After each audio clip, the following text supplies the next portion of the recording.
Hey everyone, this is my long overdue video for the Spyro 1 facts. This will probably be the last Spyro video for a while, as I have no big ideas for challenge runs or any more facts that I could find in the games. At least until Spyro 4 is announced/released. I can hope it gets announced. Anyways, here's some cool facts for Spyro 1 that I found in the Reignited trilogy. And if you guys have any that I missed, and I know I missed a lot, please comment down below, as I can never get enough of Spyro. Apologies in advance, as this video is more of a compare and contrast between the original and the remake. So there is a ton of stuff that I found in Alpine Ridge. The first thing you'll find is literally as you enter the level. You'll find this wizard throwing a Wampa fruit to the animal.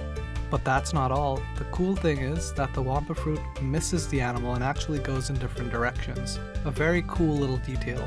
And this is one of the Crash Bandicoot references in the Spyro Reignited game. I did not mention this in my Spyro 2 facts video, link in the description. This is a little bonus for you guys. The monkey enemy in Mystic Marsh throws Wampa fruit at Spyro. Honestly, given these two details, I might have to give Spyro 3 another playthrough to see if any of the enemies have Wampa fruit. Anyways, if you look at the PS1 version of this level, you can see the wizard giving this beast an apple, so I'm glad the Toys for Bob made that change. The triggers are also a bit weird for this level. This beast will just keep doing this animation forever. So this is one of my favorites for the list. If you walk up a little ways from the Wampa Fruit wizard, you can play with this wizard on the ground. I don't know why this is so interesting to me. You can watch him basically walk up the stairs and see him attempt to hit you.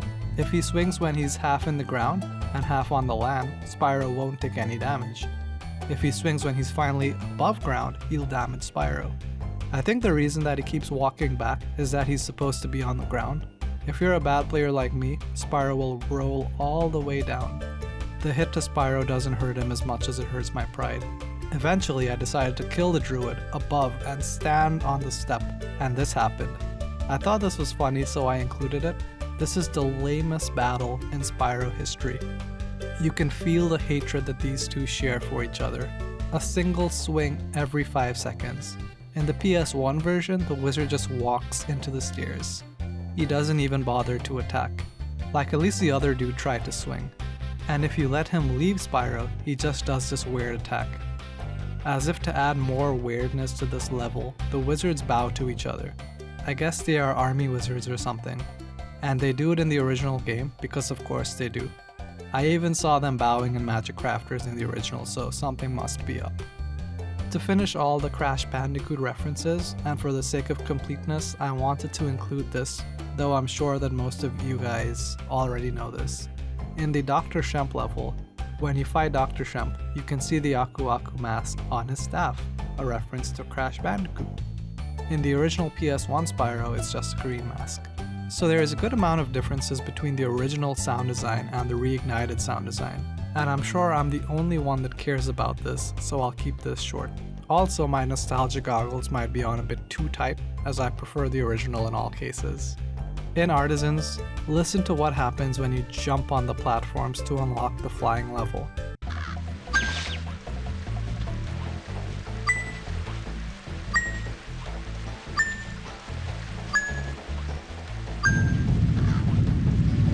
Now the reignited version.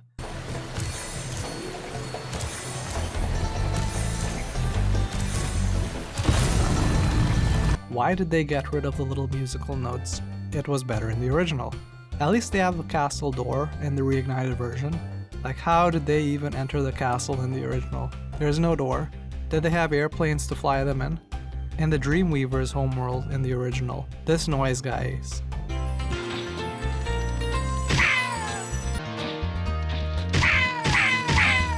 This noise that the chickens make is one of the few sounds that I remember from this game, as the sound is so distinctive. Now, the reignited version got rid of it. Why? The reignited chicken does have the better animation, so I'll give it that. They did the same thing in Terrace Village. Which one do you guys prefer? I know these are small details and nobody cares, but it's something that I think the remake is lacking.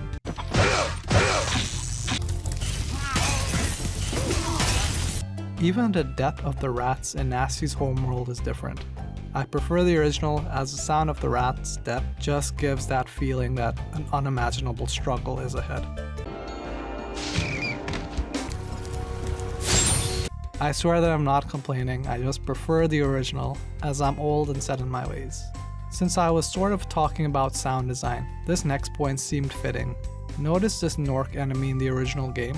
He's just jamming out on his headphones, probably a Walkman, since this game came out in the 90s. Man am I old. Just headbanging like he's at a rager, where you just jump up and down with your hands in the air. Now check out his reignited counterpart. He's not headbanging, but he does an awesome air guitar, and he still has his mohawk, so he's cool. The reignited NPCs are also weird. Like, what is wrong with this chicken?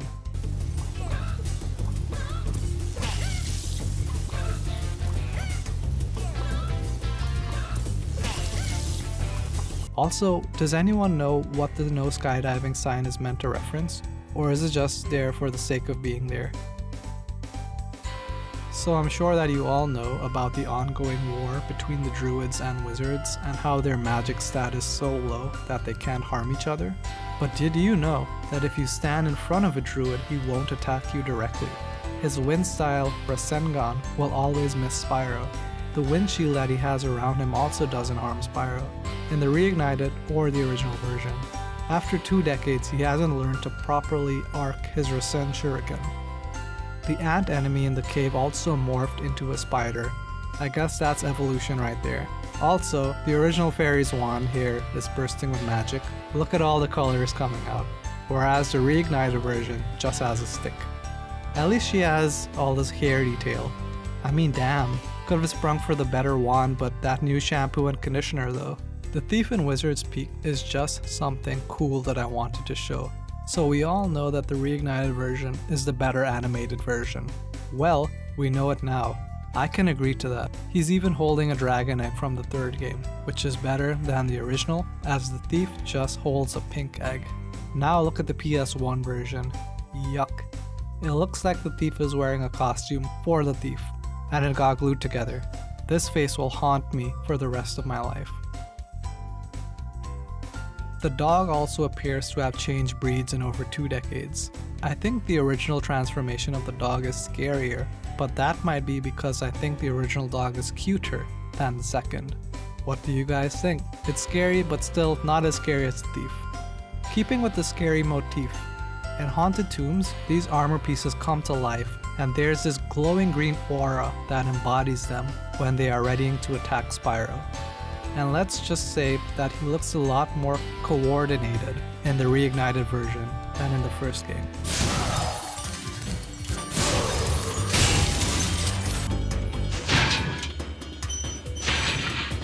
However, sound design guys, the PS1 version is so much better. Hey, it's the same fairy from the high caves that came to aid Spyro. And now we can get into the censorship. In the original, the Gnorc bites the pin off the grenade and throws it at Spyro. Without remorse, mind you. Look at his red bloodshot eyes. Now in the reignited rated E for everyone version, the Gnorc throws a cartoon bomb at Spyro by accidentally lighting the wick. I mean, it's funny the first time if you notice it, but the whole oh my god, the Gnorcs are stepping up their game feeling is gone. Everyone's most hated, reviled level, Treetops. I found something really groundbreaking in this level. Earth-shattering. You guys ready? If you look at the arrows on top of the enemies' heads, in the reignited version, it points to our right. In the original, it points to our left. I know, it's groundbreaking. Everyone's favorite level now. So the reignited version of Cupid has one of the coolest death animations. And I like the fire in his hair compared to the original blonde hair with his constant freaky smile. I also managed to pause the game at just the right time to see if the enemy was about to combust. The reignited fairies do appear to be less lazy than the original fairies. Notice how they are always flying around the whirlwind, whereas the OG fairies just fly in place. Well, back in the 90s, we had stricter working laws unlike now, so we were lucky. So as is the theme of this video, in both versions, Metalhead can destroy his metal pillar things either by using his ray gun or throwing his allies to their deaths. He can even basically kill himself if you're sly enough. I do prefer the Mohawk in the original. It's more out there. Even before the boss fight, there is friendly fire outside. If you're good enough, you can watch one of the poor monkey children fall into the water and make a splash. Also, I really like the big one's animation. So the first thing I noticed, and this is more of a question, but does this look like a reference to Harbor Speedway from the third game? To me it looks like a reference, but as always, I'd like to hear some other voices besides my own. Since I was just talking about splashes 10 seconds ago, the water splash in the original is subjectively better in all regards. The reignited version just has some particle effects in it because we need to justify the game being $60 at release. Once again, sound design, it just got real when you hear the gun being cocked. Whereas you don't really hear anything close to that in the reignited version. I feel we are being too hard on the reignited version. Perhaps the paintball gun is a poison ball gun, and it's meant to trick Spyro into thinking it's paint. At least they kept the army helmet and jacket. This guy is rolling down barrels in the reignited version, which is the most stylish attack in the Spyro trilogy, I think. And don't think you can hide behind a wall because you still get splash damage. In the original, he was wearing a camo dress, throws grenades, and has a bigger sword for some reason. His design is cooler in the original solely for strapping the grenades on his chest. I'm sure there are no negatives to having explosives where the people shoot you at. This is by far one of the coolest enemies to mess with in the original game. He has a bigger gun and a red beret, so you know he's a higher ranking Gnorc. What you probably don't know is that you can let him keep firing his gun and just walk around him. That's it. I had so much fun doing this. Unfortunately, the reignited version did everything wrong for this guy.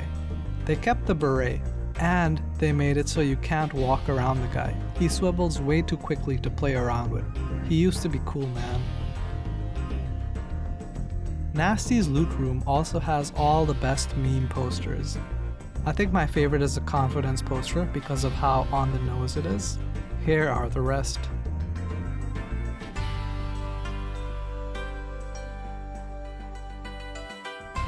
And when you are choosing which game to play from the quote-unquote main menu, if you were previously in Gnasty's loot, you get to see the meme posters in the artwork. I really do want to know what's in the vault. It has a sticky note with a slash through Spyro's head, so it must be serious. So I covered this in the no glide run, but I know some of you guys may not care to spend 20 minutes watching that. This glitch is one that I didn't find, so don't come at me. In the Artisan's homeworld, if you just sort of keep walking into this wall, you'll get out of bounds. That's it. It doesn't help with anything, but it's cool to do, and you can do it too. The background for Toasty looks so much better in the reignited version. Like, the sea is red, there are clouds. I have a somewhat good understanding of where we are, whereas in the original, we get none of that. Okay, this painting looks like it has a mountain over here and here. And now the moment that you've all been waiting for, me theorizing about where the heck these paintings are depicting. Please tell me how wrong I am below. Already off to a bad start. I have no idea where this is. Maybe Spyro 4, claiming it now. This is definitely by the balloonists and artisans. This is treetops because there would be riots if it wasn't. Then there's a ton of dragons because they need to fill out the walls with something. Now we have the best homeworld in the entire series, Autumn Plains. And finally, this is from a speedway. Before I play the clip, I know it's not exactly a reference, but you can't tell me that it's not a reference. I should mention that Tom Kenny, the voice of SpongeBob, is the voice of Spyro throughout the reignited trilogy. So that's why I'm saying it's a reference. And SpongeBob's catchphrase used to be, "I'm ready." Here's the clip. Hey, didn't I already free you? You're in Gnasty's world now, Spyro. And you are the dragon that must defeat him. Bring him on! I'm ready! And that's it for the video. I hope you guys enjoy my video on Spyro 1 facts. I know it's more of a compare and contrast rather than little details, but I found all these to be interesting and thought I should make a video. If you guys have any that I missed or just cool glitches, please put them in the comments below. Please give this video a like and don't forget to subscribe. for more of my random content. Thank you for watching.